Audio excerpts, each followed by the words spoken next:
This was all conceptual issue. You will say you're talking all in theories. Let me give you an example now, practical example. Again, I'm going to Nahl Balagha, statement number 209 of Ali, where one day, he had a companion by the name of Al-Ala bin Ziyad al-Harithi, and this is in Basra. So probably this is after the Battle of Jamal. And it seemed that he was somebody respected by Ali, because when he became ill, Ali decided to go and visit him for ayadat. So he wasn't alone. When he went, his companions, some of them, the close ones, also went with him. And as soon as he entered, the house of Ala bin Ziyad, he realized that this is a very spacious house, bigger than the normal, and realized that he is a man of means, affluent person.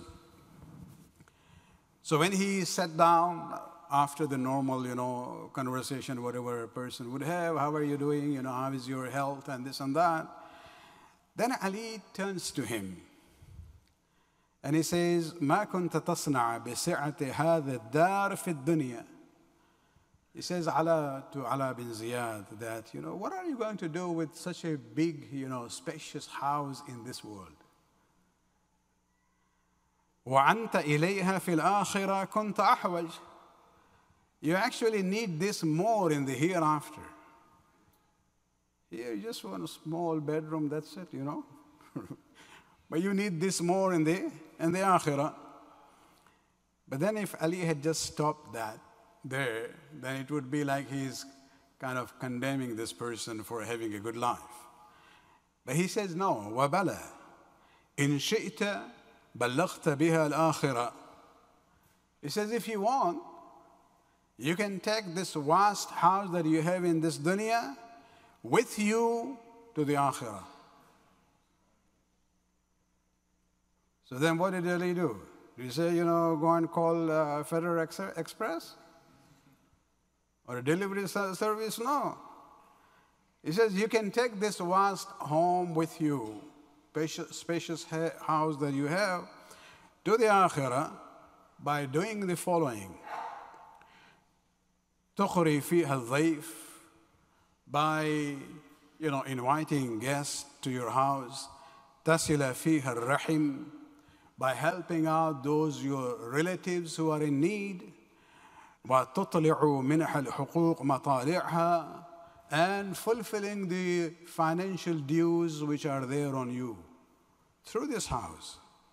فَإِذَا أَنْتَ قَدْ بَلَّغْتَ بِهَا الْآخِرَةِ. If you do this, and this is an example, and all are depending on this concept of taqwa.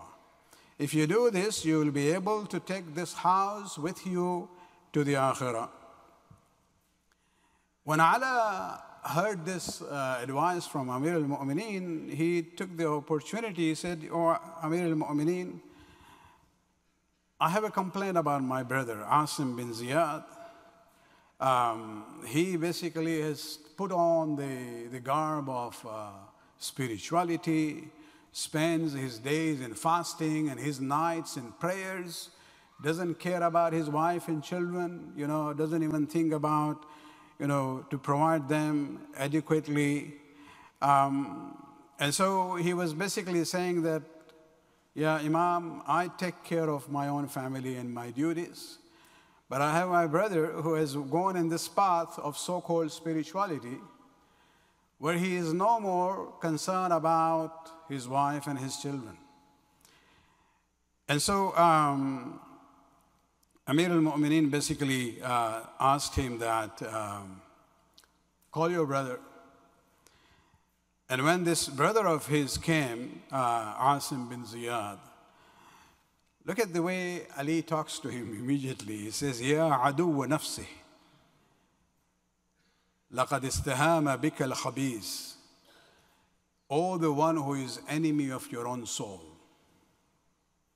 You are enemy of yourself because the accursed shaitan has controlled you.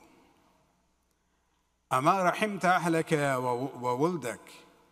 Don't you have any mercy for your wife and your children? أترى الله أحل لك الطيبات وهو يكره أن تأخذها أنت. Do you think that Allah subhanahu wa ta'ala will make the good things of this dunya halal? But you think that, it is, I have to shun all this? أنت أهون على الله من ذلك.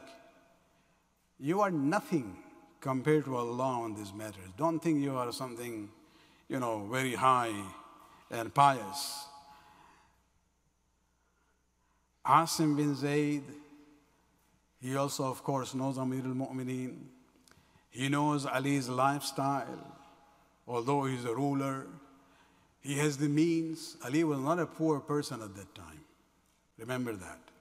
For the 25 years during the Khilafat of the three Khulafa, he worked hard and basically revived the barren lands around and turned them into orchards and gardens of, palm trees. And he was getting revenues from that. In his very first khutbah, when he was accepted as a Khalifa by the Muslims, he says one thing. He says, remember, especially to the ashab of Rasulullah, he said, you people are used to this special treatment given to you by the second and the third Khalifa in the distribution of Baytul Mal. He says, all those things are gone now. Antum ibadullah wal mal malullah. You're all the servants of Allah, and the Baytul Mal, the public treasury, is the property of Allah. It will be distributed equally among you. Not that Arab will get preference over non-Arab, or a Qurayshi will get preference over non-Qurayshi, or a Sahabi will get more than the non-Sahabi. All these different standards that the second Khalifa had established during his own time. And that the third one came, and basically the pie was even more restricted, only to Banu Umayyah.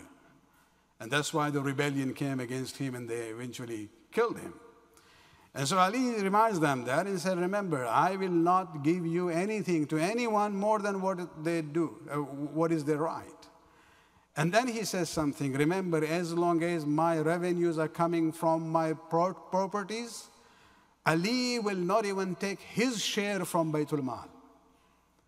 And so remember that a person who deprives himself from the Baytul Mal is not going to give you more than your own share. And so this is the background of Ali. Now we come to the conversation. So knowing Ali, that he was a man of means and affluence also, yet as a ruler of the Muslims, he lived a very simple lifestyle. His children would eat normal food, but he will confine himself to very bare minimum. His children would, wear good clothes, but he would keep himself to the minimum standard. And so knowing Ali, Asim bin Zayd says to Amir al-Mu'mineen, Ya Amir al-Mu'mineen, هذا أنت في خشوبة ملبسك وجشوبة معكرك. Ali, you are counseling me on this matter, while you yourself in your clothes, you wear very coarse clothes, and your food is also very, very simple.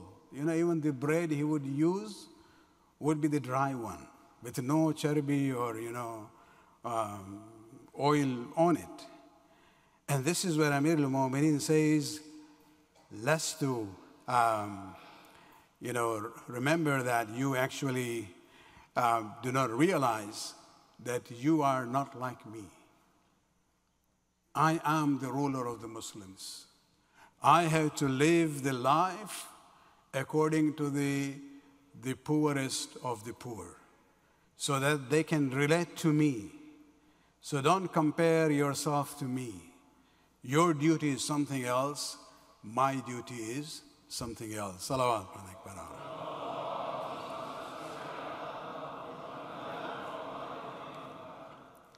And so this example of Ala bin Ziyad and how Amir al-Mu'mineen doesn't condemn him from having a good life. What he's saying that do your duty as far as sharing Allah's blessings with others, fulfilling your dues, and you will be able to take the good things of dunya that you have to the akhirah. And that is actually the meaning of what is known as khayr az-zad at-taqwa. May Allah subhanahu wa ta'ala keep us always among the followers of Imam al-Muttaqeen Ali bin Abi Talib alayhi salatu wassalam.